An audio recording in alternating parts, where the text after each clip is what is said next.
your enterprise developer is a great developer, but they know that they need to get this thing done in 2 months, right? So unless there's something that can't get solved with existing tools, they're going to reach for the stuff that they know.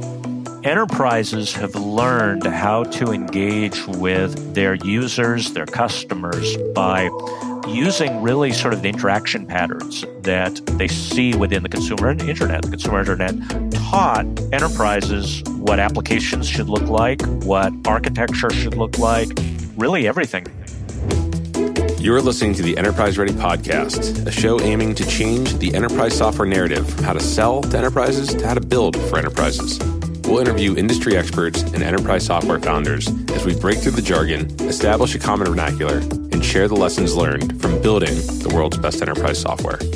Hi, I'm Grant Miller, creator of Enterprise Ready and founder and CEO of Replicated, where we enable cloud-native software vendors like HashiCorp, CircleCI, Sneak, and many others to operationalize and scale the distribution of their modern on-prem applications. Check us out at replicated.com. The Enterprise Ready podcast is brought to you by Heavybit, a program dedicated to helping startups take their developer products to market. For more information, visit heavybit.com. If you're interested in being a guest on the show, or if you'd like to suggest a topic, or just learn more about enterprise features, find us at enterpriseready.io. In this episode of the Enterprise Ready podcast, Grant sits down with Ed Anuff, Chief Product Officer at DataStax. Ed brings over 25 years of experience as an entrepreneur, creating innovative consumer and enterprise products and starting and selling several companies. As an executive, Ed specializes in defining product strategy at early stage and publicly traded companies. Ed begins this episode with a look into his first foray in enterprise software, co-founding a startup that specialized in enterprise portals in the late 1990s. This is where Ed learned many of his lessons in creating enterprise software that he would use throughout his career. A keen observation into how the enterprise would evolve through observing interaction patterns within the consumer internet led Ed to hone a viable enterprise strategy at his future endeavors. The conversation shifts to Ed's current role at DataStax, and the discussion leads to a talk about the difference between corporate IT and software engineering, as well as the importance of keeping projects alive whether or not developers are still supporting them. The two then touch on a host of topics ranging from the importance of onboarding engineering to why building your own tooling internally provides a level of standardization that increases the chance of future success. Finally, the pair touch on the carrying costs of legacy software, finding a perfect product market fit, and how to build consumer trust that lasts for years. A seasoned veteran of the enterprise software world, Ed provides a fascinating insight and long view look into the evolution of shipping software to the enterprise. This episode provides valuable retrospective, as well as an illuminating look into the future. If you're currently building enterprise software, this episode is loaded with fantastic lessons and strategies that we're sure you'll find rewarding. Many, many thanks to Ed for his time with us, and we hope you enjoy. All right. Ed, thank you so much for joining. Thank you. This has been long overdue. Yeah, I wanted to have you on for a while. So let's dive in. Tell me a bit about how you got into enterprise software. I actually jumped into enterprise software fairly early on in my career. In the late 90s, I co-founded a startup that was doing enterprise portals and jumped both feet in there and learned a lot of the hard lessons of doing enterprise stuff. What was an enterprise portal for what's the context there? Sure. So, the idea was, well, now I'm actually realizing that like all the reference points are probably like many years out of date. But, you used to have your personalized start page, like My Yahoo and things like that, and you'd have all of your personalized content. And those were super popular, in the consumer internet. And Yahoo had their site and Excite and InfoSeek and all of those companies that, well, I guess Yahoo's still around, but barely. Yeah, exactly. And I'd actually been working in the consumer internet space. I'd been at Wired running the Hotbot search engine, and we'd been trying to build a portal strategy around that. I think you know this, but Hotbot was my favorite search engine when I was in high school. So that just to make you feel extra old, cool. That was that was the one. I might have even been in middle school. I can't really remember. So let's go all the way. You were in elementary school. Yeah. It was the first search engine that I was ever really introduced to. So I was like, this was great. Search is cool. But yeah, I was actually reminiscing with Eric Brewer, because he was at the time was the founder of Inktomy that built the search technology that we used, and so this was a partnership between Wired and Inktomy to produce this. And it's really funny just 20 years later ending up working with him at Google afterwards. But back then, this stuff was pretty cool. Anyway, as part of that experience, there was this idea that you would create this personalized start experience for the web of aggregating all of this content and delivering it into sort of this single integrated experience. And so myself and Oliver Muoto, was my co-founder at the time, we said, look, if there was a way to make this something that enterprises could use for their employees or even for their customers, where you could pull together a bunch of content from various services and integrate it into this, that would be a valuable thing. And it turned out to actually be a pretty big deal. There were a number of companies that pursued this. Epicentric was our company. And in fact, Edith from Launch Darkly was one of our engineering leaders back then. Amazing. So it's a very small world. But yeah, so we were doing that. There were other companies, Plumtree, there was Top Tier. Pretty much everybody got acquired. Top Tier went to SAP. Plumtree went to a company called BEA that then became part of Oracle. We got acquired by Vignette that then got acquired by OpenText. So all this stuff is actually still in use. Of course, Microsoft got into the space with SharePoint and so on. But that was my first real exposure to enterprise, and I got into it like everybody does when they get into enterprise, which is to go and say, it's just all about selling to businesses, and and you quickly get that whole education that goes into, okay, what does that all mean?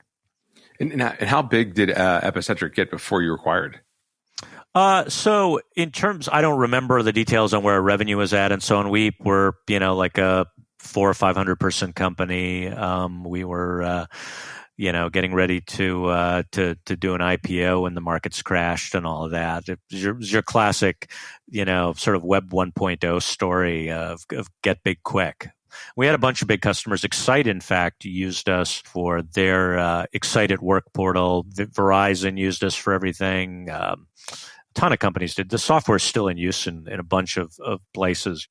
When you go and log in, and your healthcare providers and telco companies and so on, or they keep that software around for decades.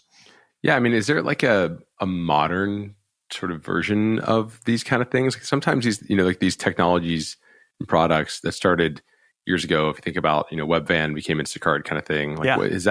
Is there like an example of sort of the enterprise portal today? Like, what would be the modern equivalents? So the interesting thing is actually a lot of what going back to patterns, this was something that I actually had seen over and over in my career, which was that typically from the start of the internet age, enterprises have learned how to engage with their users, their employees, their customers by using really sort of the interaction patterns that they see within the consumer internet. The consumer internet taught enterprises what applications should look like, what architecture should look like, really everything. So in the case of Epicentric for us, that's where I saw that pattern. I said, okay, you can literally go and take what people are doing in the consumer internet, figure out a way to package it, and you have, some form of that will be a viable enterprise strategy. And so at Epicentric, we became part of Vignette, and Vignette was very much about taking the content publishing that a bunch of the early news websites had gone and packaged up, and they took it to the enterprise. I was at 6 Apart, the blogging company. I was running the enterprise platform, and we were literally doing the same thing. You saw that all of the media companies were saying, the way that you want to communicate with your audience in a more agile way is through blogs, right? So everybody, now you see every site, uses that blog template format. And so, at the time, 6 Apart and of course WordPress took that pattern and brought it to enterprise. Apogee that I was at later was again the same thing. Like companies were going and saying, let's look at the way that Twitter is managing, connecting to developers outside of, out in the greater internet. Can we leverage that idea? And then you had companies like Apogee and Mashery and Layer 7, and now you have Kong still following in that path, which is to go and say, like, the way that the internet companies do it is the way that the enterprise companies are going to be doing it 5 years later. So that is a constant pattern. Like, people go and say, what should I do for my enterprise startup? And you go and say, okay, take a look at what people who are in the forefront, people who are doing, tech, typically for internet consumer purposes, find that technology and figure out how is that going to be democratized for all of the rest of the global 2000, and you'll be onto something. So, Ed, what are you doing now? Well, Grant, about 2 years ago, had the opportunity to go and join Chet Kapoor, who was the CEO of Apogee, and who I'd worked with for a number of years, and we brought Apogee to Google back in 2016. They acquired Apogee. I spent a few years there integrating Apogee into Google Cloud. And then Chet got contacted by DataStax to be their new CEO and to bring DataStax, which is the company that makes Cassandra, the open source database, and bring that to the cloud. And that seemed like a pretty cool challenge. So I've been at DataStax for the last 2 years. We launched Astra, which is our cloud database platform as a service that takes Cassandra and makes it dead simple to use and run in the cloud. We've taken Cassandra, we've re-architected it, separated compute and storage, so now it runs serverless in the cloud. And so now any developer that wants all the scale and power of Cassandra can go and do it, pay as you go, dirt cheap to use. And so it's really cool. I've used Cassandra for a number of years. We used it at Apogee. I actually was using it at the startup that I'd founded before I joined Apogee. So love the Cassandra database. It's just amazingly powerful, but it's always been super hard to run, to operate at scale. And so we've made that dead simple. And so that's what I've been up to. Oh, that's great. And you're the chief product officer, right? Yep. Yeah. Was that your role at Apogee as well? Yeah, so at Apogee, I was the head of product strategy, and so did that. It was a little different model. We didn't have a chief product officer at Apogee, but effectively was the person figuring out the product strategy for our API management products. Very cool. It is really interesting to all of these kind of companies that sort of are inspired by consumer technology, and then you see even like design and other things kind of flow through into enterprise software. And to your point, like, even a lot of the infrastructure software companies that are out there are really, it's not the way that Google is giving you a search experience, but the way they're running it behind the scenes ends up becoming the sort of technology that becomes the foundation for the next generation of applications. Do you think that it's important to like sort of spend time at these consumer internet companies in order to see what they're doing? Or do you think it's more like, you don't have to, you can be in the enterprise, you can sort of just like read the white papers, see what people are open sourcing, or like, how do you think the best way to kind of engage or be aware of those things is? Well, I think that's a separate question. Yeah. I think it doesn't hurt to have a point of view on what do engineering practices and operational practices look like in a live fire situation. And, I think that you won't get that purely from an enterprise background, and a lot of vendors don't get it. So, but you have to do it by having done a stint at an internet company. I've had the privilege of, I think, 4 times in my life being at internet companies where we were on the firing line of like, if your system doesn't work, your business doesn't exist, right? Like, had that back at Wired with Hotwired and Hotbot, had that at Widgetbox, which pivoted and became Flight, but we were delivering live internet services. Had that at 6 Apart. with our TypePad service, and then obviously while at Google, saw that with Google Cloud, and there is I think that's super valuable to have been exposed to that. Is it the only way to get it? No, I think that you can get there through conversations, reading about it, understanding it, but I do think it doesn't hurt. Now, I would say for a lot of the current generation of people who are going and doing enterprise startups, a lot of this knowledge is now permeated. Mm-hmm. But, I would say that like 10 years ago when I would look at an enterprise startup, I could tell pretty clearly the difference between the ones where nobody in the company had ever had to carry a pager and, deal with an outage of some sort versus the ones, where they did. So it doesn't hurt. I mean, is it essential? I don't know, but I do think from an operational infrastructure piece. On the flip side of things, I do think for a long time, getting the user experience component of it was hard to find. Nowadays, I think you can get that experience. You can get, in terms of creating user experiences, in terms of understanding what people are trying to do. In fact, I think oftentimes the internet companies are probably maybe not even the best place to get that perspective. But if you were to roll the clock back 10, 15 years, it probably was the only place you could find people who actually, had really sort of lived and died by the quality of their user experience. Yeah, that's a great point. Because, I mean, ultimately, these consumer applications, if they weren't usable enough, they just didn't get the adoption, you didn't get the scale, it didn't work. It's like, so you had to test your way to really usable versions of software. And then those lessons, turns out those lessons are pretty applicable, and you kind of like figure out the patterns again and apply those forward. And you're like, okay, once you've landed on an experience that makes sense to consumers, it'll almost inherently make sense when it's applied to enterprise software, right? Like the same patterns.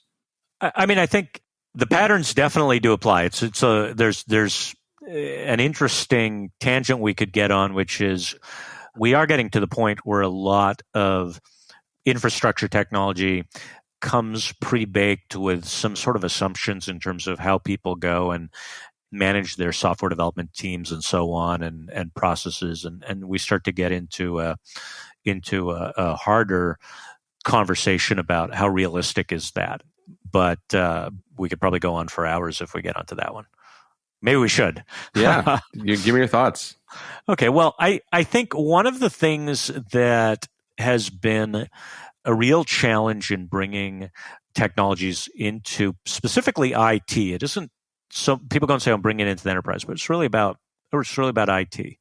There are often a lot of assumptions that IT is software engineering. And so the idea is that somehow that if you were doing IT right and, you had read all of the various books on, the various projects and so on, that you're running your modern IT shop and it looks exactly like the same way that like Google looks from a software engineering standpoint. And the reality is that is not really the case and may never be the case. The way that a software engineering team looks within each of these companies will, in an ideal situation, will look very similar. But the way that sort of IT systems are run and deployed looks very different. And in fact, one of the insights that I had when I joined Google and we went and looked at, how are a lot of the business systems run, we found that they definitely run them in very agile ways and so on, but a lot of it ends up looking a lot like the IT systems that you would see at any other enterprise. Now, where the difference would be is in how are the actual end user facing services built. Those are built in a very dramatically different way. So you have to be careful in projecting the adoption of the processes and the acquisition of the skills when you start to go and look at how an enterprise is going to work. It will happen, but it happens on its own time scale. And some of these things may never happen. These companies are just not organized that way. And so oftentimes people are overly optimistic. And I think we saw this for example, in the early days of service mesh, I think is probably something that a lot of folks, who follow the technologies that you and I are interested in probably looked at. And service mesh has been very successful in certain areas, but there were a lot of assumptions that it would play a role within how enterprise integration scenarios were being addressed. Like, how do I go and get my CRM system to go and talk to my, accounting system and what have you. And it turns out that definitely was not the place where service meshes, or for that matter, microservices in general, were playing a major role. And the reason is because those are not software development domain problems. Those are very much about taking two off-the-shelf or possibly in the cloud systems and gluing them together. And it's done as a sort of one-time, do and forget type of project that's built and by, not through a classic software development cycle, whereas a lot of the assumptions within, sort of a lot of service mesh thinking were that you would have a very different team that would be doing these things, perhaps a very modern SRE team, but certainly the assumption is that your SWEs, your software engineers are in the loop at an appropriate level. So again, this is one of these things where you can't assume that even though people, need to adopt all this technology, adopting a business process, adopting a people process is a pretty steep step. Okay. So the lesson here, and this is actually super interesting, is that corporate IT is different from like the engineering department, right? And so these are two disparate orgs, and corporate IT is generally, even at Google, you're saying it's sort of like not run the same way that a software development team is run. And it's not about the same practices around true, like, sort of the SDLC, right? The software development lifecycle.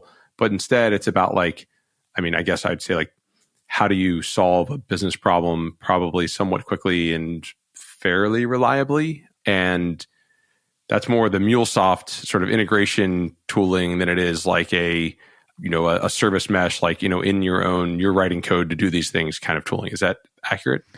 Yeah, essentially. Look, I think the other important lesson is that IT is not monolithic, because the other piece that you'll get is a bunch of people coming in and saying, oh, that's absolutely not true. Like, for example, going back to Google, it's a 100,000 person company. There's probably, listeners don't come in and inundate us with emails and tweets saying, Ed doesn't know what he's talking about. I certainly don't.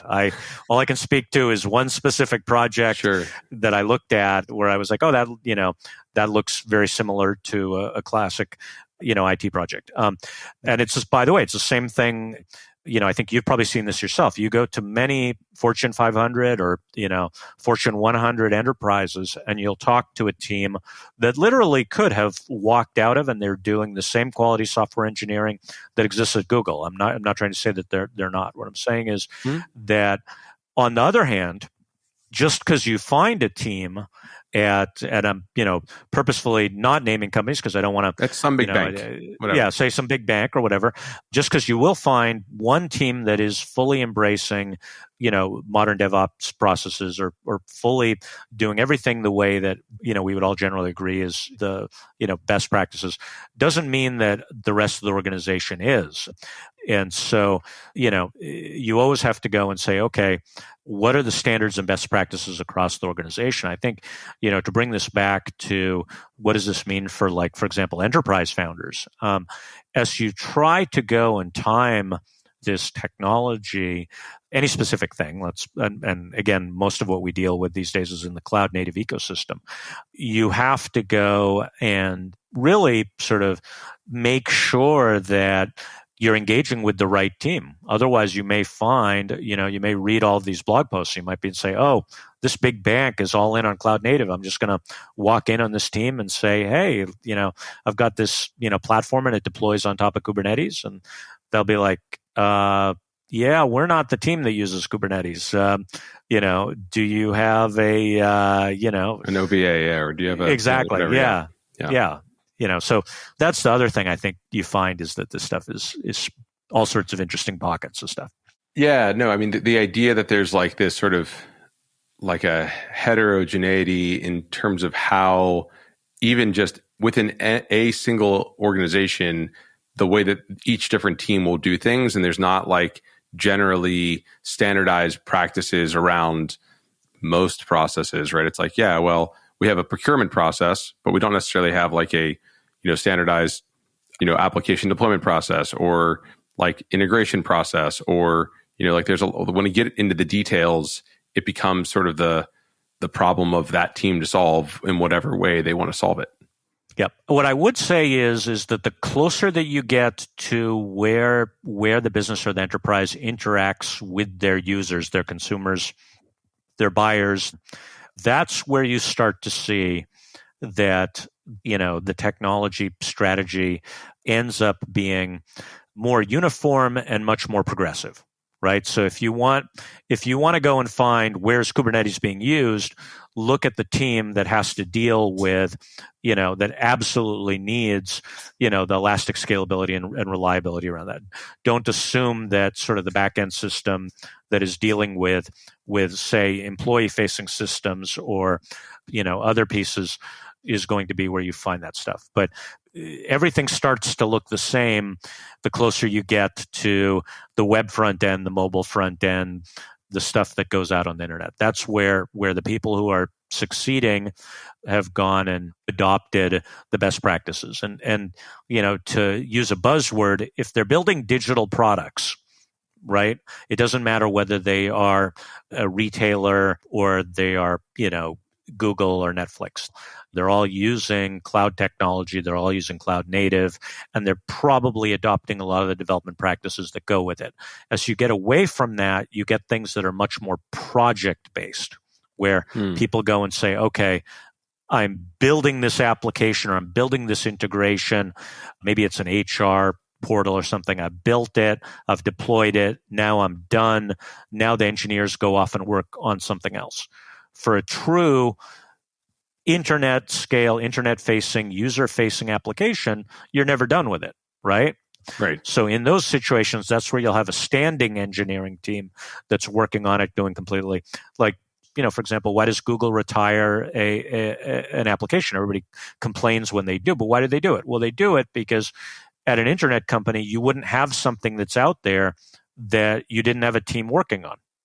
Right. And the day that you get to the point where you go and say, I don't want to have a team working and revving this thing, is the day you shut it down. You don't, it's an anti-pattern to go and do a keep the lights on for, an internet service. That's how you get into trouble, frankly. Mm-hmm. Whereas within IT, you'll have a lot of applications that you do keep the lights on. Where you go and say, okay, this is some back-end system, and as long as I'm able to process an invoice or something on it, perfectly okay to maximize the life on it, even if the developers that built it are no longer with the company. That isn't an anti-pattern. That's just useful life of a system.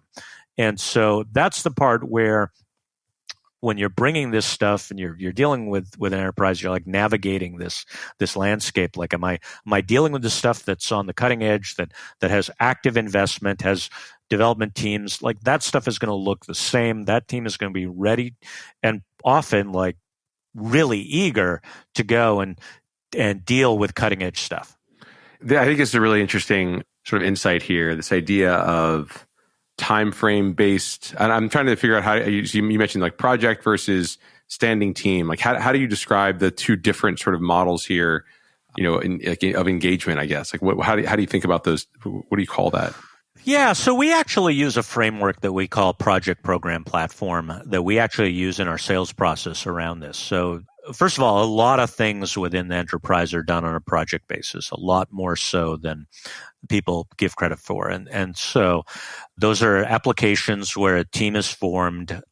They have a defined scope. They are delivering an application, maybe for internal or external use. They know what it is that they need to build. They want to go and get it done. They'll reach for their off-the-shelf technologies. This is where a lot of the stuff that companies do from a developer adoption and a developer enablement really pays off, because what happens is, your enterprise developer is a great developer, but they know that they need to get this thing done in 2 months, right? So unless there's something that can't get solved with existing tools, they're going to reach for the stuff that they know. And if you've got a startup, if you're, trying to sell into that, a lot of what you're communicating is how you remove anything that would be an impediment to them getting it done in a 90-day time frame and them getting, up and online really quickly. You have your program, which is really sort of, that is typically something where there are, there's typically at least one business stakeholder that is trying to get something done. Oftentimes, this might be like a company's foray into e-commerce or something that has a strategic impetus around it. There are multiple teams that are involved. And so in that case, the goal is like, okay, how do we go and have impact? How do we go and compete? What is it that, successful internet companies do? And can we use that too? And so you have sort of a business technologist, kind of a mini CTO, who is often the person who drives that. And their title differs from company to company, but these are really innovation driven. And then you've got the platform decision, which is where you go in and say, okay, we're going to standardize. And typically there may have been one or more projects, and often in many cases, dozens of projects that have been built, and each project sort of selected their technology. You may have had like a program that became really successful and now it's being mainstreamed. But now the CIO comes in and says, okay, we need to now get some leverage because this is a standard technology. I want to be able to go and hire for this. We're going to go and make this a key skill that everybody we hire has to have.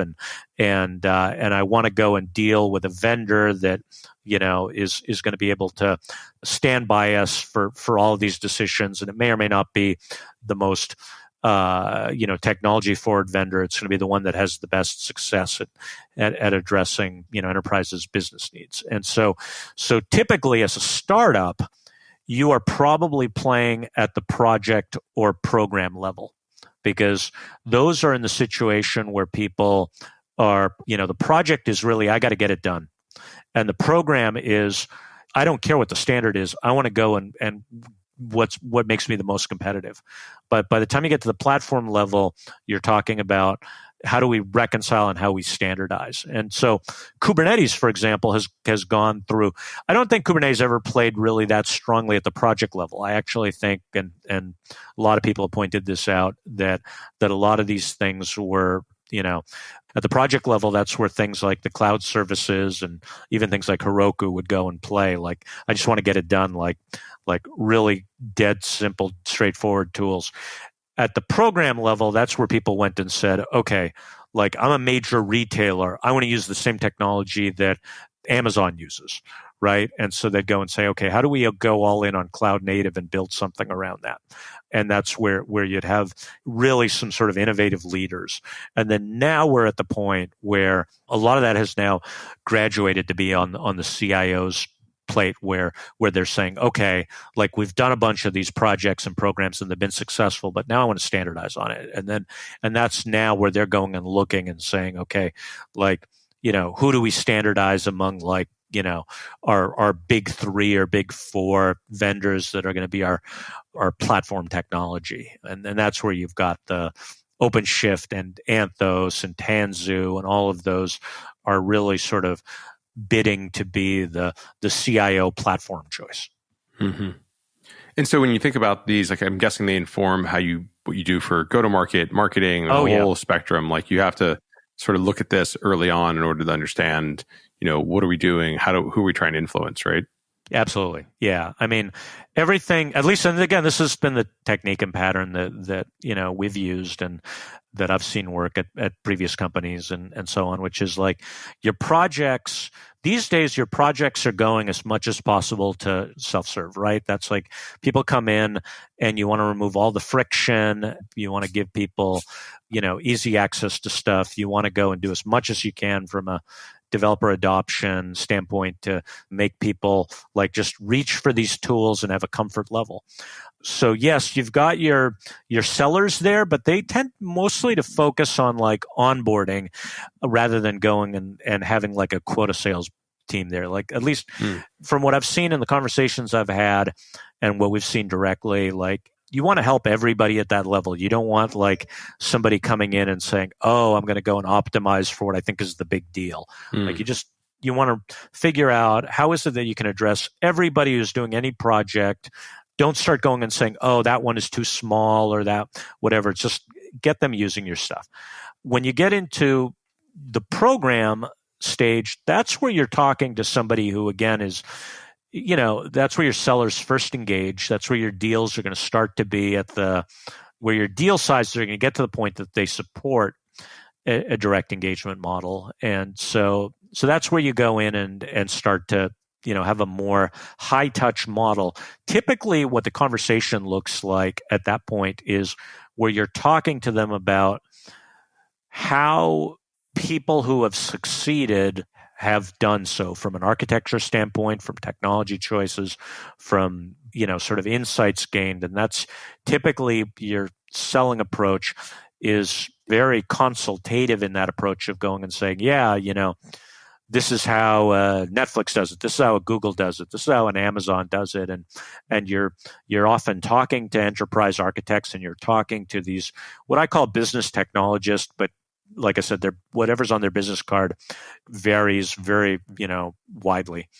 And then when you're talking to a CIO, again, it's standardization, and the end result is an ELA, an enterprise license agreement. Like what the CIO wants to know is they want to make a bet on your company, and they want to go and say, okay, we are going to get a tremendous amount of efficiency by optimizing around this, and I'm going to be able to get the best possible economic terms. As a startup, you may get a few of those, but unless you're really good at that, what you want to be doing is building your projects and program wins. Yeah, it's interesting. I mean, I actually think one of the challenges for startups, and we felt this very early, the first call it year replicated. I know some other early stage founders felt the same way. There's a step before project even, which I'll follow your P. I'll call it playing. Yep. And that's just when a CTO or somebody comes in and you're like, oh man, I got this really high level person at this great company that's playing with my tool. But there's no project behind it. They're just like, I want to know what this thing does. I want to understand how, maybe I could use it someday down the line. But that's something you have to sort of be aware of that it happens, right? Particularly in open source, all these different places. We're inquisitive, curious folks who are just going to dive into something and want to understand it. They've heard somebody had a good use case and it's working well for someone. And they're like, wow, this isn't really, we might need this in 3 years, right? And so they kind of shelf it for that time.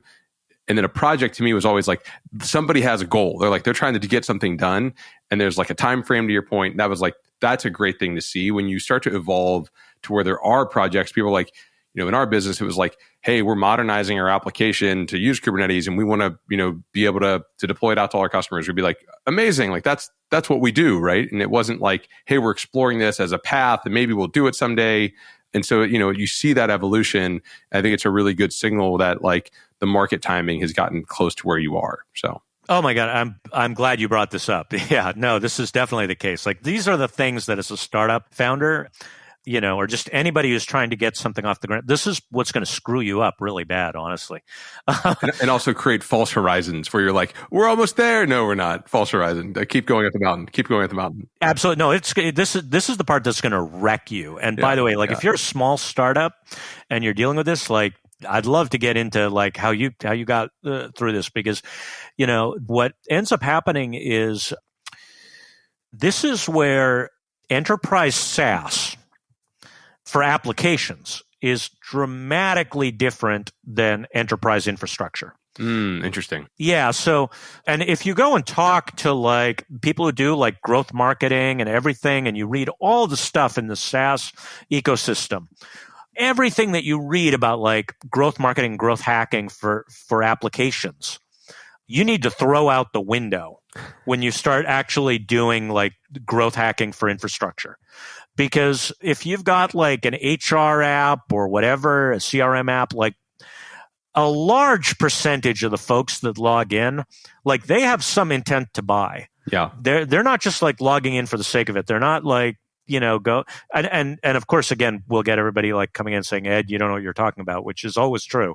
They'll be like, no, we have that same thing in the SaaS apps. But I will tell you, with infrastructure, much higher percentage. Like somebody's like goes on like Hacker News and like says, oh, I've got a new database, or I've got a new container, orchestration. I'm sure like people are just like every developer like logs in and it's like, oh, I'll check it out. What the hell? Why not? And they'll have no project. Yeah. But you'll see it and you'll be like, oh, I saw so-and-so from big bank. Like, oh my God, we're on our way. Look at the interest. And so like the qualification process, we do this. So a big part of our effort, over at DataStax with our Astra database as a service is about like, is there anything indirectly or directly that we can do to just determine, do they have a project or not?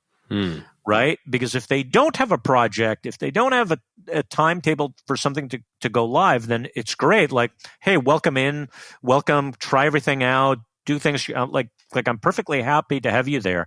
But if you do have a project, then, our goal is, what can we do to help you select this technology? What can we do to get you up and running, on it? What is your deadline? Where are you trying to achieve?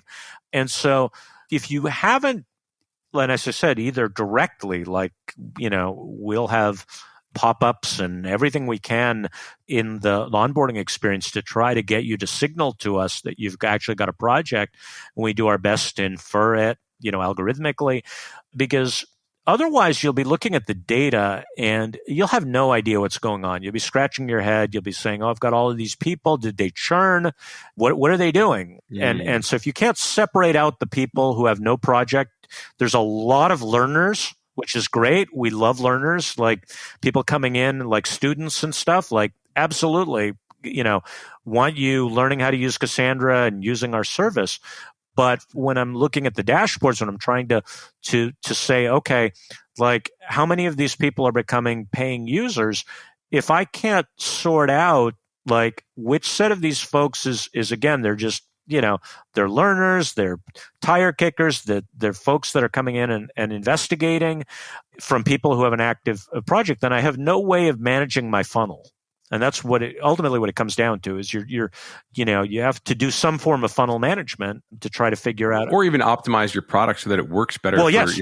Yeah. I mean, ideally you want to be, and this is the debate you always have, which is like any user is a valid user, but if they had no project to begin with, then you could be debating all day long. You'd be like, oh, the data shows everybody gets to this screen and they do nothing. And it's like, how do you know that they actually would have ever did anything? They had no data to load, right? Like, in our case, again, with a database product, we're like, oh, should we have a data import tool?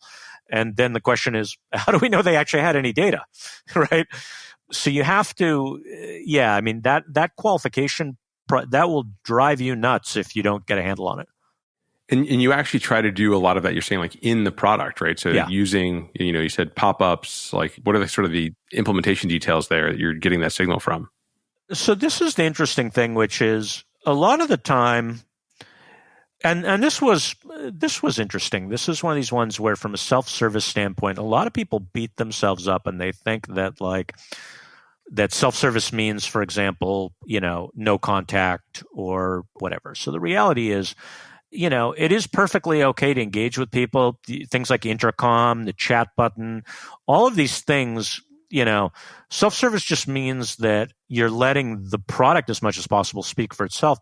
But it's like, it's like when you go into the Apple store, I mean, there's still people there to like answer any questions that you might have and what have you, right? It's just very true. They're just not there like pushing on commission, going and saying, hey, do you want, an Apple Watch with that, right? Like they're, Can I put you on the Apple, subscription plan for the next 30 years, to get every phone and device we release. Yeah, exactly. So one of the things that you often see is that people try to go and over-optimize for trying to infer. They want to do everything from a data science standpoint, and then you're like, oh, I need and then you never have a big enough data science team, and for a lot of startups, like the data science team is just you and in your spare time. But even in cases where you do have that team, like they're overloaded. And so one of the things as a product manager that I often point out is, it is okay to go and pop something up and go and say, hey, do you have a project? Would you like an onboarding expert to help you? Do you have a go live date? Do you have a project? Do you have, people start worrying about the friction on that. Like, they don't want to put in the sign up page where somebody goes and has some buttons of going and saying, hey, are you a student? What's your experience level? They don't want to go and they're like, oh, we're going to lose signups if we do that. Well, the reality is that you'll end up with a bunch of signups that you don't know anything about. And it is actually better for you and your users for you to have a little bit more of an insight as to what your users are trying to do than to just, say, I don't want to have any sign up left behind. You will end up with a bunch of signups that are just nothing. Somebody signed up and they don't even remember you'll interview them 3 months later and they'll be like, oh, I don't even remember signing up for your service. And so when you get into that trade-off, don't be afraid to introduce a little bit of friction for the purpose of qualification. Now, of course, when I say this, then the marketing team perks up. It's like, oh yeah, and by the way, can you have them say what the size of their organization was and do they have a budget and all? No, that's not what I'm saying. And where did they find out about us? Yeah. And where did they find out? The question that no one has ever answered accurately on any form they've ever filled out. Yeah, right? Exactly. What's the funniest answer I can put down? Exactly. Yeah. No, I don't mean that. I'm talking about stuff specifically to the user journey. It is okay to go and ask them, hey, do you have a project that you're trying to launch? Or are you just a student? Perfectly valid. Because I guarantee you, if you're like most infrastructure technologies, very good chance that 80% of your registrations are students. And again, there's nothing wrong with that. You definitely want students in there. But you're not going to send a nurture email every 2 weeks to a student to go and say, hey, I noticed you haven't done anything this week. Maybe you will in your automated system, but I don't think it's going to be super. You want to put them down a different path, really. You want to put them down a student path, right? Exactly. Bring this into your class, do something interesting. When you look at what Qualtrics did in terms of using students to drive the adoption of their software through enterprise over the course of a decade. And it was amazing, right? It was seed it so that every student graduates knowing how to use the software. And they're like, you don't use Qualtrics here at this company? I'm going to sign up for it right now. You're like, what? Okay. Yeah. It's definitely, again, it put them on a different nurture path. There's a different type of thing. But on the other hand, if somebody, for example, in our business, if you're a Cassandra user and you've got a Cassandra project, then actually the clock is ticking. We have 30 days to convince you, to use it. And again, that means if you couldn't figure out how to hook it up to your app, their nurture email needs to be suggesting to you the, documentation on how to do that. If we see you loaded up a bunch of data, but you didn't seem to make any calls, nurture email needs to do that. If we did see you did a bunch of traffic, then the nurture email needs to talk to you about scalability options. Is for that kind of nurture system, are you using a product or you built things internally for that? What's the best way to go about building that kind of nurture, kind of event-based nurture flow? So like everybody else, you're perpetually in building and rebuilding your system. Actually, what I really liked was your anecdote, because when I used your stuff, I was like, your nurture emails are really good, and you were like, well, I write them, and I was like, I've told that story to so many people, hopefully it's still true. It was at the time when we talked, I think. Yeah. I think they were just personal emails from me to you. Maybe, who knows? I don't know. Could have been. Yeah. But what do you have under the hood? what are you using right now? Right now we're actually using a bespoke system. Okay, great. So bespoke system. For the developer stuff. The business stuff goes through Marketo and all that stuff. Yeah. Yeah, one of those things, right? But built internally right now, based on, do you use any system under the hood to manage different events, or is it hooked into, going into CRM to tell you what's going on, or? So, because for us, what we were seeing was that there was a specific set of events that we needed to look for that were in application. So ultimately, what it's doing is it's basically setting flags in a profile, and then the profile is just part of an email system.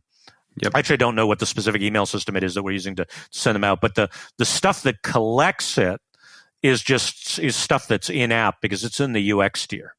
Right. So I would actually love for us to have, used something that was more comprehensive in an off the shelf way. We just didn't find it was easier for the level we were at where it was easier just to hack something together.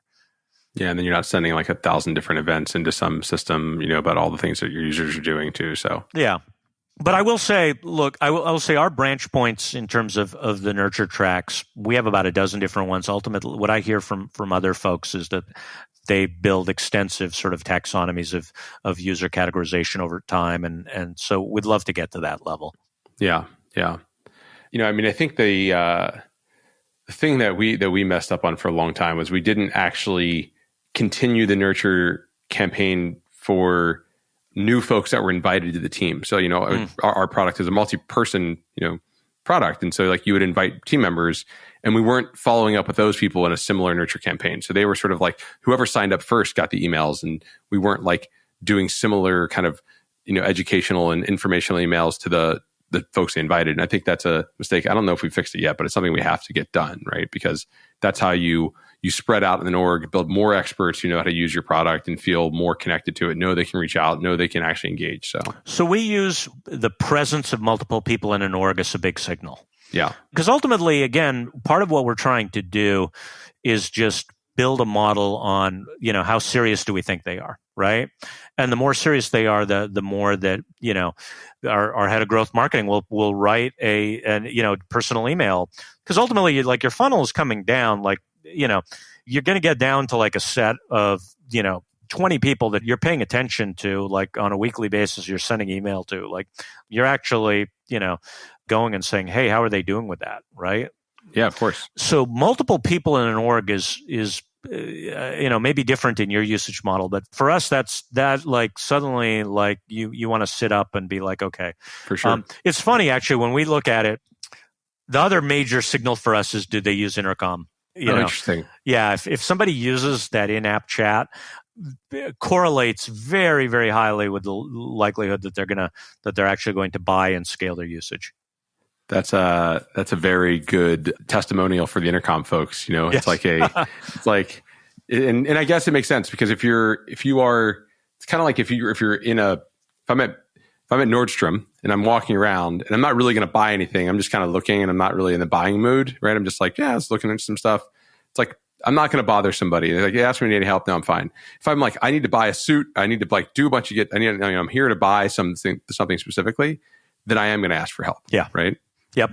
And so the key thing for us was so we took all sales out of that cycle. So what we said was, let's go just purely to like, if you talk to us, unless you ask to talk to a salesperson in our self-service channel, you're not talking to a salesperson. You're talking to an onboarding engineer. And because what we found was that when we looked at the data, like the sales people didn't accelerate things one way or not. I mean, salespeople are very valuable. We've got a big sales team. But in that particular stage, getting them high quality technical answers is like the best thing we can do for them. Yeah. Yeah. That's so true. And then at what point would a seller come in to help move it up the chain? Either do you close it as a project? Do you try to move it to a platform, or do you No, we'll close. So project should be able to close in self-service. Great. Now, that said, the user will signal that they want to talk to a seller. Now, typically, they'll do so by going, it'll typically be that they'll be looking for either some features that might be like, your premium enterprise feature, that's something that they want to turn on. They need some sort of some SAML thing, some role-based access control, whatever. Exactly. Yeah. The core EnterpriseReady features that we write this whole website about. Yeah. Well, but the thing is that what you don't want to do at the project level, and this is the part where it'll drive your sellers nuts, because your goal, your philosophy should be, I want to onboard them. I want to onboard them onto my technology. I'm not. What a seller will want to do is they'll be like, oh, I want to supersize the deal. Mm-hmm. Well, at this stage of you working with the user, the goal isn't to supersize. The goal is to just get them to, and if they feel that that's where you're going, it's going to be a big turnoff, right? So your goal is just, can the product speak for itself? And so that's why the point of going and saying, do I put a seller in the loop, is probably not a good idea unless unless at this point the user has basically identified and gone and said, look, do I get a discount if I commit to a year's usage or things like that? Like at that point, okay, now the buyer has gone and said, I want something that's not on the standard menu, in which case that's great. That's where that is where you've got a real sales process. Otherwise, what you're much better off to just have, again, what we call an onboarding engineer who's fully capable of making sure that you're using the right stuff, and their interest is just about getting the user to succeed. Yeah, no, that makes a lot of sense. I mean, how do you determine though how much onboarding to invest per customer? Do you kind of weight that out and say we expect this account? Because I mean, there's you only have so many onboarding engineers and so many hours in the day, right? You typically want to, there's a couple of different ways of doing this. So first of all, if you've got the situation where all of your onboarding engineers are being swamped, and you may be in that situation, I think you're going down a different path. I think that what you have to go and at that point and go and say is, one is that might be a good problem to have, is maybe that there's too much demand. On the other hand, if you're swamping all your onboarding engineers and you're doing so for a small amount of users, then you may have a problem with general product usability. And again, it may be somewhere in between on that. Yeah. But if it just turns out that you've got so much demand that you don't have enough onboarding engineers, then that's a good problem to have. Yeah. I mean, what's the average kind of engagement that an onboarding engineer would spend with a customer? A couple hours? That's a good question. In our case, we're looking at it, I think it's typically a half an hour or less. And, if the issue is configuration and setup and things like that, those are good interactions to have. I mean, again, the next time around, we'll document it. We'll be fixing it in our UX. We'll be doing that sort of thing.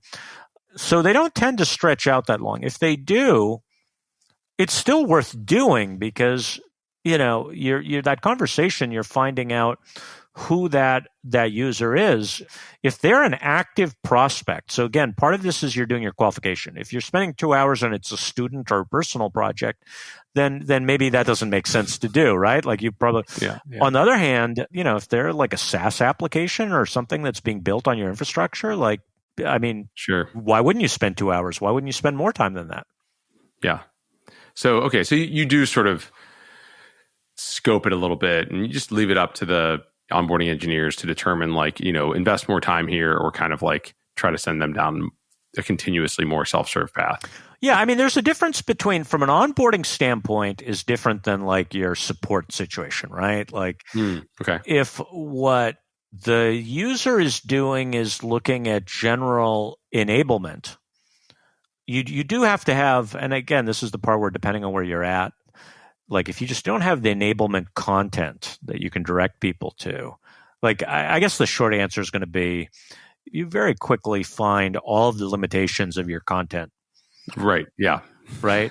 All your docs. Yeah. You're oh, why isn't this documented? Why is this not? Yeah. Why is this edge case not mentioned? Right. You're yeah, I got to say, this is where everyone's experience, because I've been in that stage where, so what you'll end up very quickly is the good news on all this stuff is it's going to shine a light really quick as to what matters and what doesn't on your docs. You may be in a brutal situation your first couple of weeks if you don't have all the docs in there. You'll be oh my God, one way or another, somebody has to be able to learn how to use your product to use it. You're either going to be having, and when I say onboarding engineer, I mean, if you're a new startup, I mean, it literally might be you on the other end of the phone. I've definitely had to do that on previous startups, onboarding engineer. Hi, I'm Ed, your onboarding engineer. It's my separate job as founder of the company, but hey, in which case, yeah, then you're living it. Yeah. And then you're okay, wow, we need a quick start guide pronto. Yeah, we've written a few quick start guides in our day. Very true. I mean, and this is for us. It's also where I think as an industry, standardization is super helpful, right? So as protocols get standardized, as people standardize on ways of doing anything, It's like the interoperability and like, hey, I have something, and like you're like, yeah, great, we work with that standard or that protocol, like load it up in this way and do X, Y, and Z. And it's like, oh, great, like now I can see something working. It might not use all the functionality of the tool or the product, but like think about this, even the telemetry and, kind of monitoring space, like things like open telemetry and these other things that really, I think, unlock companies in terms of onboarding, just to let folks get value from the product. Yes. It's interesting because we spent the first hour just talking about what I would call like the enterprise grind. I think there's a lot of, interesting insights when we're comparing notes on these things. But if you really want to succeed, you need to get leverage in the model. And leverage in the model comes from the fact that, like, for example, you have a distributed system. Like, for example, like the first 10 years of Cassandra is a cluster deployed database, right? Like you can't just deploy a single node, at least not for production usage, which means like right out of the gate, you need at least 3 nodes, and most people are doing so with a fleet of nodes, right? So for the majority of the life of Cassandra, it's been like these bespoke tools that we've shipped, or the open source project, or that DataStax as a company that we've shipped for people to do this. We would love, and it's a big part of our strategy, has been to like, let's get Cassandra on top of Kubernetes. Because now all of this stuff for dealing with your nodes and your pods and everything can just be standardized. Like just use Kubernetes, use replicated, use like now we've got a way of managing this fleet that doesn't have to be like, let's reinvent the wheel for distributed systems management. And so that's where you suddenly get leverage in the model. And so a lot of what we've done, we started an open source project called Cassandra that was entirely around going and saying, let's like reimagine Cassandra on top of Kubernetes, so that now like there's leverage on how to do this, that if you are, a Kubernetes expert, now, you can go and do a Helm install of Cassandra, and everything is going through the operator, and like we've automated out a lot of the pain that made Cassandra just so painful for the last 10 years. And so you always like, that's where standardization and like you as a founder need to always be going and looking and saying, okay, is there a way that I can go and remove a lot of the pain? If you don't, then you're back to the enterprise grind. And the enterprise grind means, I need onboarding engineers, I need great documentation. Everything that you do that's non-standard, you're 100% on the hook for, one way or another, for solving. Such a great point. I mean, from my personal experience, I'd say like to actually decide, okay, we're going to embrace all of these standards, partially is a little bit scary because you're basically taking things out of your control. Yeah. Right. And you're saying, okay, we're going to trust this community. We're going to trust this thing. And maybe it's not your vision or not the ideal way that you wanted to do it. You're like, oh, we have to work around how this thing works. We're kind of tied to this other system and its success. And so, that's scary. And you're like, we could build a better thing right underneath the hood. And this is like, everybody built their own orchestration and scheduling systems that, that orchestrated all these different applications for years before everything sort of standardized on Kubernetes. And I'm sure people have like, Cassandra probably has some kind of like internal orchestration, the original version, right? That like, it was hard to rip out and hard to be, and people are like, oh, I don't want to lose that, right? Because we, it works so well for this. And so, now we're only going to be able to work with folks that are going to use Kubernetes. We're only going to be able to work with folks that are using this system. And so it's like, it's hard to sort of as a founder be like, no, like everything is about standardization, and that's going to pull you out of the enterprise grind, to your point. It's also going to give you're playing to where the future is going, because ultimately like fully bespoke systems are so unappealing over time, and they just don't scale, and they don't, like, you can't hire around them. You can't do all these things. So you want the least bespoke solution because it simplifies things. Yes. Well, if you're the founder, if you're a CEO, platform strategy is the hardest part of the job. And you can't delegate that. Like, it's where all of your leverage comes from. And I can't think of a single big success where there wasn't a serious bet at the heart of, on platform strategy at the heart of the product strategy. Like you went and said, okay, I'm all in on this one thing. And if you bet wrong, you're going to be kind of screwed. And unfortunately, like I can go back, like back when we were doing Epicentric, like, and this thing, Enterprise Java Beans, that the old timers might remember, like was this big thing. And I remember having this conversation with, our chief architect, a fellow by the name of Dean Moses, who I later went and founded another company with, and then Paul Emery, who went and later was our head of engineering, went and joined a bunch of other companies. And so we having this conversation, like I was like, I had drank the Kool-Aid on Enterprise Java Beans. And I was like, so you're saying Enterprise Java Beans are a hoax? And like these two guys were like, they're both like, hell yeah. And I was like, okay, fine.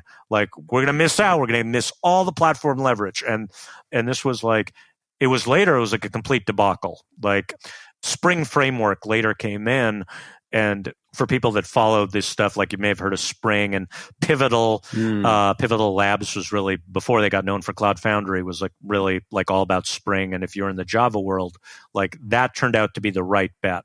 And there's lots of examples like that. And so in the early days of, a lot of things within Kubernetes, and in fact, we still see some of these things like with, there's still a lot of unanswered questions in Service Mesh, but you'd see like everybody going all in and saying, oh, it's this thing.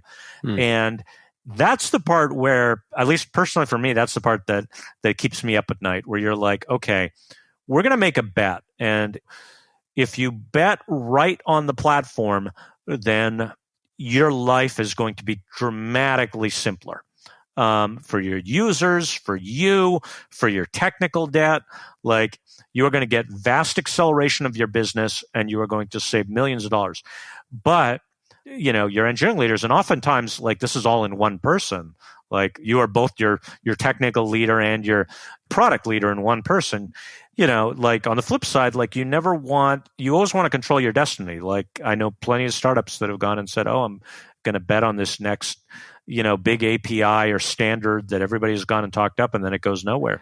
This is where creative destruction lives, right? It's like if you make the right bet, then you win. And big companies are afraid to make the bets. And so that, if enough people make a bunch of different bets and the big companies don't make them, then a small company that made the right bet wins. And it's not every company that made a bet. It's just the one that made the right one. So, well, exactly. And so that's, platform strategy and ecosystem strategy. Those are the two pieces. And so ecosystem strategy in terms of like what ecosystem you're going to be in, or yes, yeah. So platform strategy can apply to both from an ecosystem standpoint. Like if you go and like read like textbooks on platform strategy, which I have done, yes, and you start getting into like things like multi-sided markets and all of that. Yeah. I usually actually refer to that as ecosystem strategy to differentiate it from how most technologists think of platform strategy, which is, what do I build on? What do I leverage? And there's a lot of overlap on this, but sort of choosing which technologies, which APIs, and so on, those tend to be your technology platforms. There is definitely, like I said, a big overlap with the ecosystem components of it. That's where you tend to get into these, as I said, sort of, what are your market synergies? But yeah, I mean, you probably spend all day thinking about these things as do I or as to anybody, because just lots of landmines there. Yeah, I mean, I was just looking up the book that I read that actually I think is somewhat of a textbook on platform strategy. It's called The Business of Platforms. Yeah. Strategy in the Age of Digital Competition, Innovation, and Power by Michael A. Cusimano. Very good book. Does kind of break down a lot of these things, and kind of, to your point, gives you all the different sides of like how platforms work, and uses Microsoft and a couple of different examples. Yep. But that is a really useful sort of, I mean, it's good to have a vernacular, right? So like if you're thinking about how to do platform and you make your product and your engineers, your other folks read it together, sort of a nice way to then be able to talk about like the things you're experiencing. Yeah, I'd shout out to, anything that Marshall Van Alstyne has worked on in platform scale was his book. But the flip side of it, for a technologist perspective, one of my favorite books is this book called Racing the Beam. It's part of the MIT Platform Studies series, where, this was the first consumer technology platform, because it was a case where you had the video game console, and obviously it was your first preceded home computers and everything, was where a lot of the lessons of software platforms were learned. And so I always plug that one as one that people should read. And it's great for like engineers and technologists because a lot of the lessons, a lot of the platform studies books these days get into a lot of sort of dry economic theory, whereas like this stuff gets down into the bits and bytes where any engineer would appreciate it as well. So it's a good on-ramp for engineers as well who want to start thinking about these things. Yeah, I've found myself kind of going back through, it's hard to call them memoirs, but they're like, somebody that worked at Apple that wrote about like how they did software engineering at Apple, or someone who worked at, Microsoft, writing about what they did there. I mean, or more recently, the like working backwards book about how Amazon does their, kind of product management stuff is really great. Like, so it's really getting into the details of what they do that I think is helpful. And there's so much knowledge out there, so much to consume that you can sort of really understand. And then again, I think sharing these with your teams is a great way to create vernacular, to create like a common set of knowledge you can then work on and then move from. So you have reference stories, because sometimes like, I know in your career, you've worked with some of the same people many, many times. So you have a lot of like, oh, it's another one of those. There's another one of those. Like, you can kind of point back to like past experiences.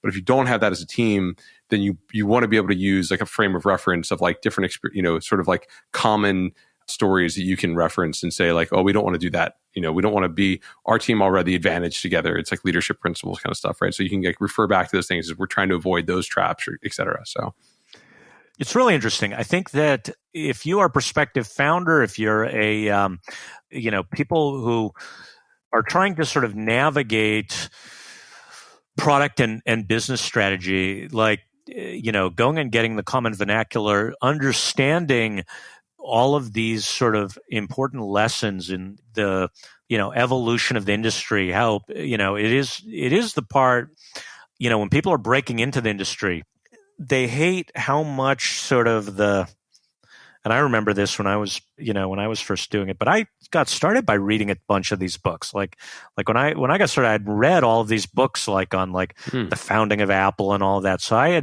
had just sort of grown up in reading all of these articles and books and all. But if you haven't, then everything ends up sounding like that. There was that Star Trek Next Generation episode, Darmok, where everything was the aliens all talked through this literary analogy, and if you didn't sort of grok it, you were like, what the hell? It didn't make any sense.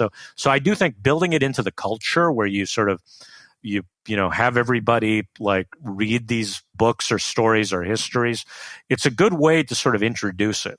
Mm-hmm. And the other important part is that, everybody who's really passionate about technology knows some of these stories, but they don't know them the same way.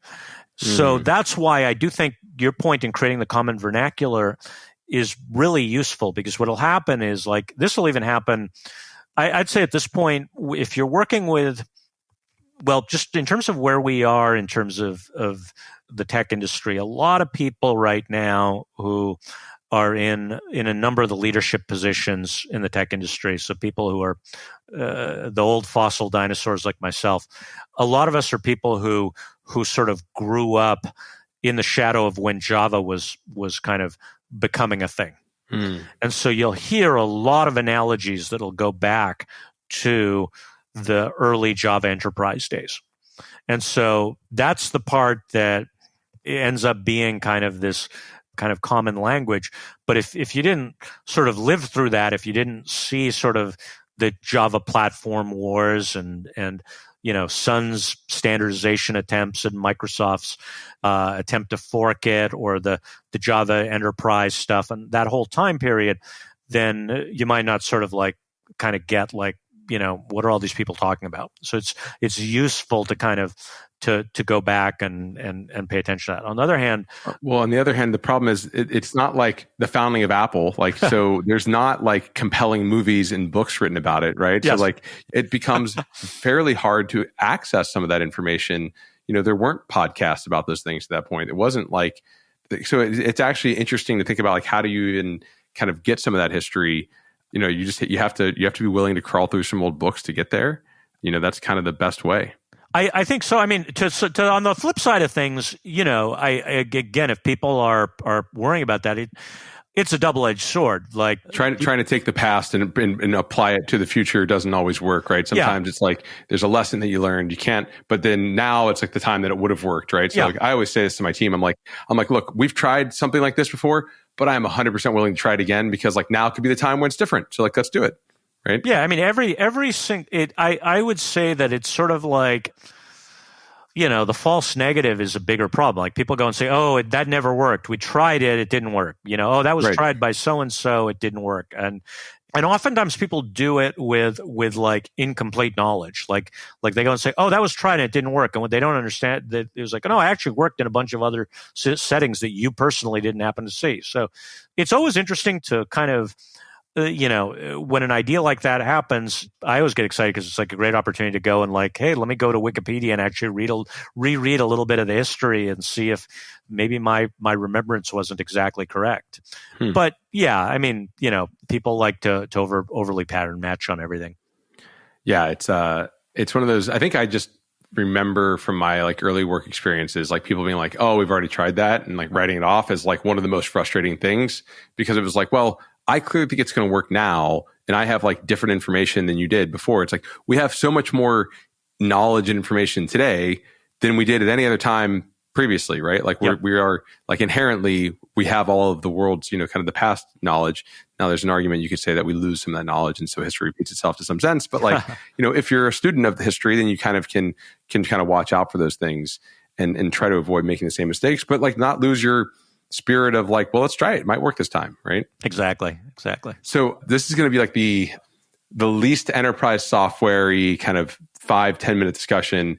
But one of the things you told me about like 3 years ago that I just found to be completely like mind-blowing and barely believed it was true was basically when France like had the world's first like full computer system that in every home. They had like a PC on every desk or every kitchen counter before like Microsoft was even founded or something, right? Like what's the story about that? Yeah, so that was Minitel. Basically, this was back in the early 80s, that the French government decided that they should have an online service that we should have access to, and they had things like e-commerce and access to content and all of this that preceded really sort of, at least what we generally think of as the rise of the online services that started to happen in the late 80s and early 90s, like when AOL entered its heyday. And so it was really interesting to learn about. The only reason why I knew this, of course, was because I was, when I was growing up, I was reading Byte magazine, and, it was before the internet. The only way you would learn these things was by reading the computer magazines. And so they had all these articles on this thing. And so, I was aware of it. But then in the early days of the internet, I did have the opportunity, and actually one of our early investors in back in Epicentric was France Telecom, and they originally were getting very active because they were trying to in internet companies because they had seen what was possible with the internet. And so a friend of mine, Amaric Renaud, who's still a VC and an angel investor for many years in Silicon Valley. But I first met him in the 90s because France Telecom had sent him to go and say, hey, go and invest in internet startups because we know about where all this stuff could lead. And by the way, I do want to say, actually, I just discovered this earlier today, which was going and talking about, again, this MIT Platform Studies series. Mm-hmm. They actually do have a book on Minitel. I've not read it, but if it's as good as many of their other books in the series, I'm going to pick up a copy of it, and that'll probably be my reading over the weekend. Oh, that's funny. Oh, yeah. So there it is. Yeah. I mean, and so the idea here, I'm looking at this Platform Studies page. This is super cool. This is like them reviewing all these different pieces. And so, I mean, things you told me about Minitel was like, there was businesses that were started that were like Minitel businesses, right? It was like, It was basically what happens if everybody in the country is online, like, and can, it's all connected. Seeing that experiment run once before, like it gives you some, to that point of French Telecom, like investing in internet companies, gives them some foresight into like what's possible when it actually rolls out worldwide. Yeah, I think that it was really interesting that the telco companies were obviously the first companies that were able to go and see, like, building a business on network effects of that nature, and the amount of innovation that they did. It's a shame that they didn't navigate the transition into the internet age given that they ran so many experiments, like things like Minitel, but even, I'm not sure if I've told you this story, but my dad was at Bell Labs, and sort of his technical contribution was that he built the digital repeater circuits that were part of DSL and ISDN and all of this stuff. And oh wow, yeah, and even at the time that they were building it, they had these ideas of things like video calls and all of this stuff that of course they never realized on the phone system. But now that's literally what we're doing today as we record this. We're like, sure, yeah, but yeah. The part about the future not being evenly distributed is definitely a truism. Yeah, no, it's really interesting. I mean, it's very true in enterprise software too, right? We talk about different companies that have the patterns. Yes, sort of back to our regularly scheduled program here. Exactly. This is just another random sort of question, though. And I'm guessing you've done enterprise software long enough. How do you think about, like, deprecating sort of products or, like, features, or, as a product leader, like, hey, for example, we have some SDKs that were like, these things have been around for a while. There's a handful of customers still using them. We need to get them to the newest SDK. Like, what's the best practices, or what are the things that don't work when you're trying to get them over the line? Like, how do you keep that, because it's hard to transition folks too many times before they're like, hey, why did you leave me on the old system? Like, put me on the new thing. Yeah. So the first thing I would say is that I'd give very different answers depending on where you are in your business. If your company is less than 2 years old and you've still got a small set of customers, and depending on where you are, I mean, if those two customers are like, giant companies and you're making, like, even going back to what I was saying, like, let's suppose you are making $10 million, but let's say it's less than 10 companies. You actually should just go and literally do whatever is necessary, show up at their place and install the new stuff and just do the upgrade for them. You don't want to be locked in, and to that degree, you should just be like, I'll do whatever's necessary. Look, I, startup founder, I will spend my investors' money to essentially go and do everything that's necessary to upgrade your systems. I will put people at your location. We will do it. Sure. Like, we do not, and the reason why I say that is because it's not going to get easier later. Yeah. Because guess what? You won't have that option when you're at, like, the 50 to 100 stage. Like, those customers, you will be carrying them on whatever version they're on forever. Why is that different? Like, why is that just because the contracts say that? What's the reason? Yeah, because there'll never be a good time to the contracts. You'll be at the point, not just the contracts, but you'll have, by the time you're getting to your 50 to 100 in revenue, it isn't a handful of customers. It's going to be 50 customers, right? Like, at least, unless, and that's assuming you did a really good job and you were getting the proverbial $1 million deals. The reality is, if you're doing to 50 to 100, you probably are operating on a base of at least 200 customers.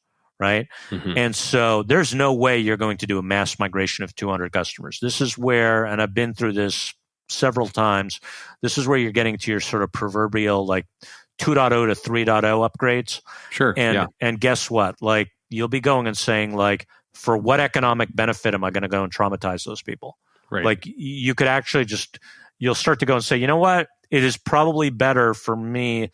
Like, your engineering org at this point is at the point where it's like 50 people as well. Like, you're like at the point where you're going to say, it'd be better to just have 5 engineers off in the corner whose job it is to maintain that thing than it is to go and create an upgrade nightmare. And it keeps getting worse from there. So, like, that's where you will get there eventually. You just don't want to get there too soon. Interesting. Okay. I mean, and honestly, this is what, like, when you get into, going back to that point that I was making, there are people, like, when I was talking about that enterprise company that I did, 22 years ago, there are people who are currently, for the software that we did at Epicentric, that went to Vignette, that went to OpenText, there are companies that are renewing their ELA with OpenText today on the software that I built 20 years ago, and you know, and it's being updated for the latest Java versions and all of that, and the people are getting value out of it, and there's nothing wrong with that. Like, that's great. Like, that's a different business though, and every enterprise company though grows up to do that. Like, Oracle has products on their price list from companies that they acquired from other companies where they are maintaining it. And if the customer wants to upgrade, they'll help the customer. If the customer wants to move to a new platform, they'll do those things. But it is actually a sign of like successful enterprise software. I mean, if you've done your job right, Grant, there will be somebody 20 years from now that is using replicated, whatever your current version that you shipped this year, they'll be like using that. Well, that's the version that's going to be the best forever anyway. So they'll be the best forever. Right, yeah, right. The version, I'm saying is like there'll be somebody who's using it for something and they'll be paying top dollar to do it. Yeah, exactly. They'll be doing it. And you know, who knows? This will be like Replicated will have gone and done its IPO and it'll been acquired by Microsoft and it'll be. We'll have acquired Microsoft. Yeah, you've acquired Microsoft and so on. And I like that. That's good. But I'm saying like 20 years from now, I mean, that's part of what enterprise value means.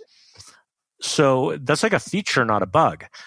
That said, you don't want to get into the situation where you are getting into the carrying costs of legacy until your company's at the point where you are like mature enough to be able to, first of all, you want to make sure that the value the customer is getting. You don't want to be doing legacy carrying costs for, you know, sort of small projects where somebody is paying you $10K a year, right? Like, but when you get to the point where the sum total of that is $100 million a year business, then you'll be carrying it forever. Yeah. You know, I've lived long enough where I've seen that full life cycle where you do get to that, and it's a very different.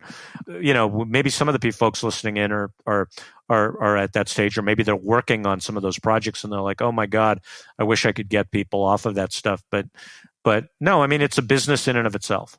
Yeah, you just don't want your early stage startup to be about servicing that business prematurely.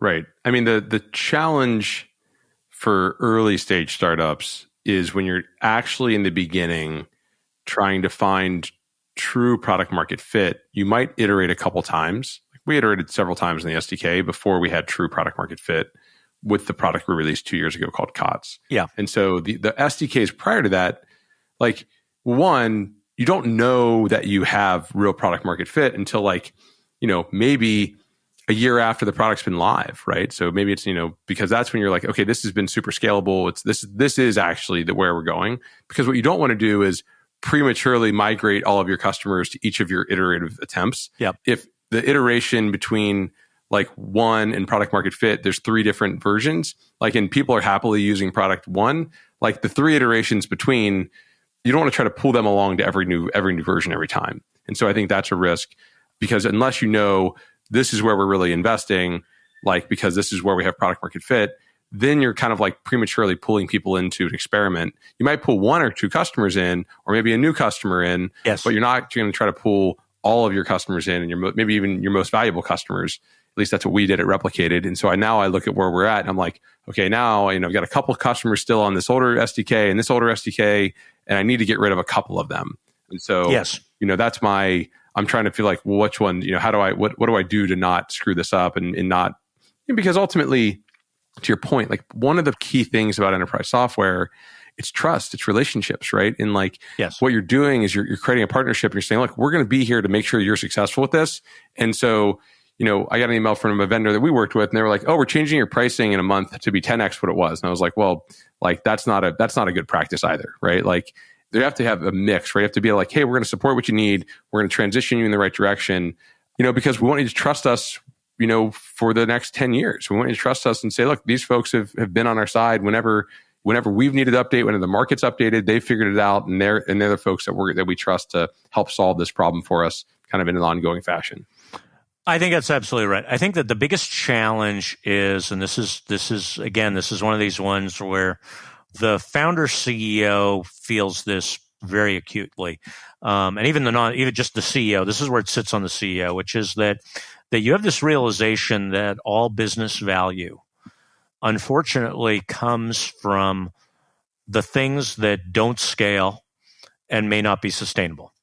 And your job is to or let me put it this way, all business value is created right at that edge, right? Mm-hmm. And you cross that edge at your peril, right? And so from an engineering standpoint, unless you're on a product standpoint, you're always like, oh, well, that won't scale. And you're like, yeah, but it's right at that point where you are actually getting to the point where where the most value to the customer is. And so, SDKs are perennially the one that always is painful, drivers, things like that. Because going back to what we talked about from a platform and an ecosystem strategy, it's the first thing, it's you got to meet your developers and users where they are. I need an SDK for that platform. I need this and that, right? You're building your interfaces. Yeah. And at your sort of ramp up stage, those are, you're like, what can I do? What can I do to get product market fit faster? Well, more I need an SDK for that language or that operating system. Let's do it. And then you rack these up and at the same time, you're racking up the costs of sustainability. Okay. Yeah. And being able to move fast enough, for us, it's honestly it's our docs get so messy. We literally launched a new doc site and we're like, what do we do with all these old docs, right? These things that are supporting these other SDKs, and that's messy in itself. So, if you talk about how important that is, you need to figure out the right way to clean it up or else people get confused. New customers get confused and start looking at the old docs. And you're like, well, no, that's the old thing before the thing that you're using. Right. So for example, in our business, we've got, the drivers that people use to talk to Cassandra. And in the early days of DataStax, having these drivers was a competitive advantage. It on-ramped people. It was actually just a business driver. People are using Java, let's have a Java driver. People are using Ruby, let's have a Ruby driver. And all of these languages. And so we'd build a bunch of these drivers. Every one of those drivers represents a commitment, right? At the time, I joined DataStax 2 years ago, but 10 years ago, it was not the wrong answer to go. If you were running the product strategy, you'd be like, we need more drivers, right? 10 years later, you're like, oh, this is a sustainability nightmare. And so then you go and say, okay, what can we do to consolidate these? And we go and say, oh, well, maybe if we build on top of gRPC, that we can eliminate the need for language-specific drivers. But the technology isn't exactly perfect for doing that. And you've got a lot of people who have baked in these drivers. And so you're like, okay, how do you manage your investment around that? And it's not an easy answer. Part of being an enterprise business, though, is, people have bought in for the fact that they've said, I'm going to choose this vendor who is committed to supporting these things. And so you have to do the right thing by that. That's the relationship angle. Yeah, it's very true. All right, Ed. Well, I think that probably wraps it up. Is there anything else you want to chime in before we end it here? No, I think this was a great conversation. I think that hopefully for folks listening, this is really sort of the essence of what goes into product strategy, just all the stuff that we grapple with. Yeah. No, this is really amazing. This is you and I have talked many, many times, and this was just trying to get that out to the public so folks can hear kind of how we think about products and different problems. And I always love just bring things up that I'm thinking about. So thanks for tackling some of those with me as well. Awesome. Always a pleasure. Look forward to doing it again sometime. Yeah. And one more, where can people find you online? What's the best way? I'm on Twitter, but most of the stuff I do these days is on the DataStax blog and things along those lines. Great. All right. We'll look for Ed Anuff there. Cool. Thanks, Ed. Take care. That's all we have time for today. If you're interested in being a guest on this show, or if you'd like to suggest a topic, or just to learn more about enterprise features, find us at EnterpriseReady.io. To learn more about Heavybit, visit heavybit.com to check out the library. It's packed with amazing talks on sales, marketing, product, and general management from founders of developer tools companies and other industry leaders. This podcast is also brought to you by my company, Replicated, where we enable cloud-native software vendors like HashiCorp, CircleCI, Sneak, and many others to operationalize and scale the distribution of their modern on-prem applications to their largest enterprise customers. Check us out at replicated.com.